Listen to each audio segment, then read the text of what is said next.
రెండేళ్లలో బీఆర్ఎస్ మళ్లీ అధికారంలోకి రావడం ఖాయమన్నారు కేటీఆర్. కాంగ్రెస్ నేతలు చేస్తున్న అవినీతి లెక్కలు తేలుస్తామని హెచ్చరించారు. కేటీఆర్ విమర్శలకు మంత్రి అడ్లూరి లక్ష్మణ్ కుమార్ కౌంటర్ ఇచ్చారు. కమిషన్ల దందా మీరు చేస్తున్నారని మండిపడ్డారు. కాంగ్రెస్ ప్రభుత్వంపై బురద జల్లే ప్రయత్నం చేస్తున్నారని ఫైర్ అయ్యారు. ప్రభుత్వం మళ్ళా 2 ఏళ్లలో వస్తుంది.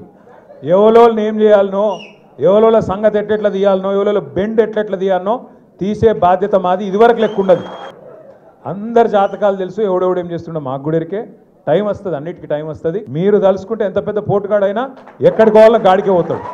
ఇవాళ రాష్ట్రం మొత్తం ఒకటే ఉన్నది. అందరి ఆలోచన కేసీఆర్ గారు తిరిగి ముఖ్యమంత్రి కావాల్సిందే. తెలంగాణ మళ్ళీ పట్టాలు ఎక్కాల్సిందే. తప్పకుండా జరుగుతుంది. మీ కుటుంబ సభ్యురాలు, మీ తోడబుట్టిన మీ చెల్లె కవిత మాట్లాడిన మాటలకు ఫస్ట్ జవాబు చెప్పు కేటీఆర్.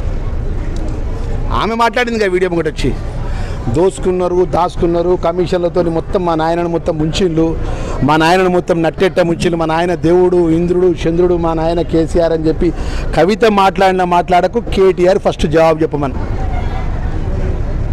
కమిషన్లకు కేర్ ఆఫ్ వాళ్ళు, కకృతి పరులు వాళ్ళు, దోసుకుందామా దాచుకుందామా అనేది ఆలోచన వాళ్లకు. ఒక 20 నెలల లోపటిన ఇంత విషయం ఎందుకు, ఇంత కకృతి ఎందుకు, ఇంత ఆలోచన దురాలోచన ఎందుకు?